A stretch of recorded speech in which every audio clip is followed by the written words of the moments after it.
Am I the Judge Hexx is on a case. Am I the for freaking out over sour cream? For context, I, 20 male, grew up in a house where what's yours is yours, and you don't eat other people's things without consequences. That's how it always was. Then my parents got divorced. I moved in with my dad, and those rules became lax. But I still somewhat abide by them in my mind. I have a job, and I buy my own groceries. And I buy very specific things because I am incredibly picky on certain foods. I only eat what I buy. I don't eat anything my dad buys unless he specifically says I can have it.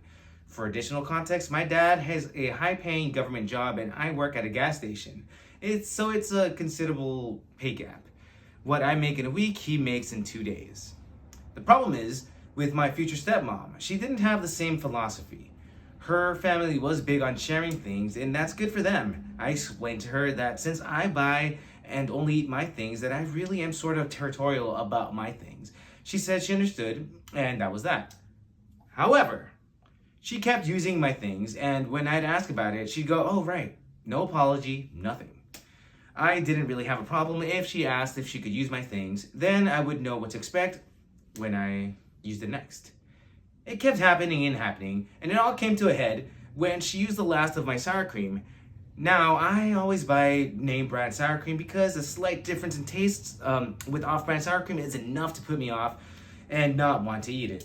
When I asked about it, I got the same usual, "Oh, right," and I kind of blew up.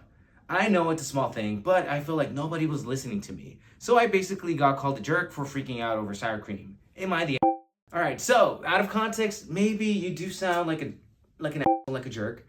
But really, like, you're buying your own things, you're picky, there's communication there. You've told them not to eat your things, and like with your reasoning. And not even telling them not to eat your own things, like to at least communicate it so you know what to expect. I don't think you're the here. I think your stepmom is the for like not listening, crossing boundaries all the time. I know from one picky eater to the next, like you plan things ahead. I come from a family where we share things too, but I'm like, hey, leave that for me. I'm gonna eat it later. Don't touch it. So you've done that thing. So I mean, yeah, it sucks because you're limited as to what else you can do besides freak the out at this point. But just remember, you are not the